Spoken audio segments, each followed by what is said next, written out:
Today's question is, how can a loving God send someone to hell?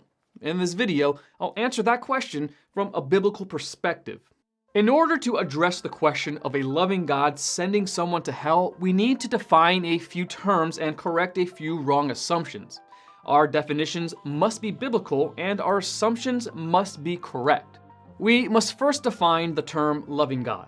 This phrase assumes some things about God, and answering the question at hand according to flawed assumptions leads to wrong conclusions.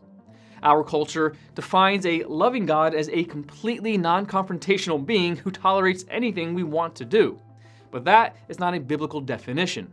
1 John chapter 4, verse 16 says that God is love. That means that he does not possess love as we do. He is the very definition of love, and therefore cannot do anything that is unloving. The law of non-contradiction states that something cannot be both true and untrue at the same time. So, if God is love, then he cannot be at the same time unloving. So, the first fallacy presented in the question, how can a loving God send someone to hell, is the idea that allowing people to go to hell is an unloving act on God's part. If we humans decide that God is somehow wrong to allow unrepentant sinners to pay their deserved penalty, then we have declared that we are more loving than God is. We have set ourselves up as God's judge and jury, and in doing so have closed the door to deeper understanding. Therefore, the first step in answering this question is to agree with Scripture that God is love. Therefore, everything he does is an expression of that perfect love. The second fallacy presented by the question, how can a loving God send someone to hell, concerns the word send, which denotes an action only on the part of the sender. If a man sends a letter, sends a request, or sends a gift, all action was done by that man. No action was taken on the part of the letter, request, or gift.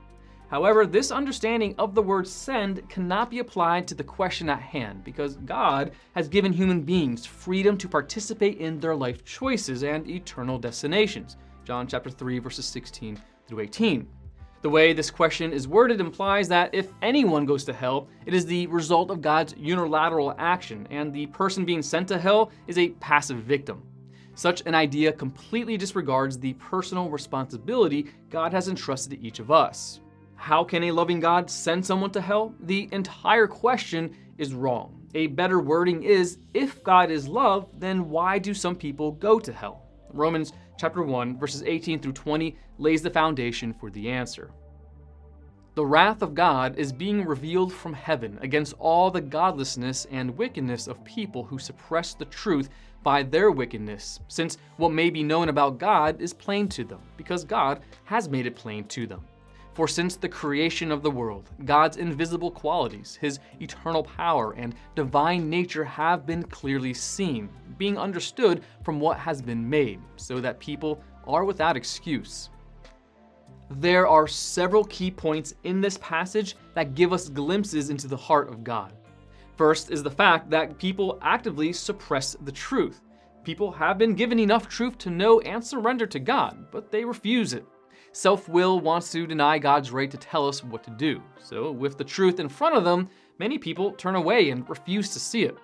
Atheist Thomas Nagel has said, "It isn't just that I don't believe in God, and naturally I hope that I'm right in my belief. It's that I hope there is no God. I don't want there to be a God. I don't want the universe to be like that." Second, Romans chapter 1 states that God has made God's nature plain to them. In other words, God has taken the initiative to make his truth known to everyone.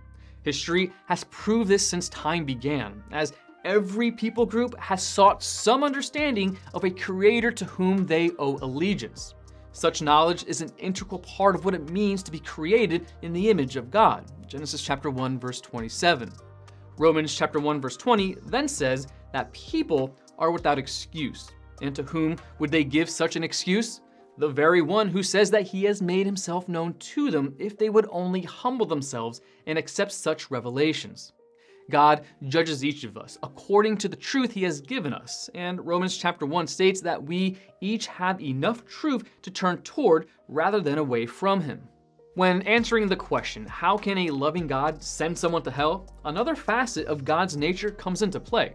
God is not only love, but he is perfect justice as well. Justice requires adequate payment for crimes committed. The only just payment for high treason against our perfect Creator is eternal separation from him. That separation means the absence of goodness, light, relationship, and joy, which are all facets of God's nature. To excuse our sin would require God to be less than just, and to allow sin-tainted humans into his perfect heaven would render that place less than perfect. That's why only the perfect Son of God could go to the cross in our place.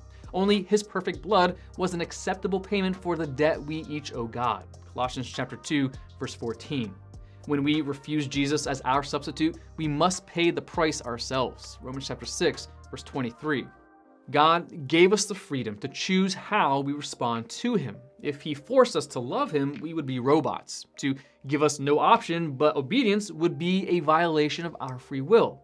Love is only love when it is voluntary. We cannot love God unless we have the option of not loving him. Because God honors our autonomy, he will never force surrender or loyalty. However, there are consequences for either choice. C.S. Lewis summarizes this truth in his classic work, The Great Divorce. There are only two kinds of people in the end. Those who say to God, "Thy will be done," and those to whom God says in the end, "Thy will be done." All that are in hell choose it.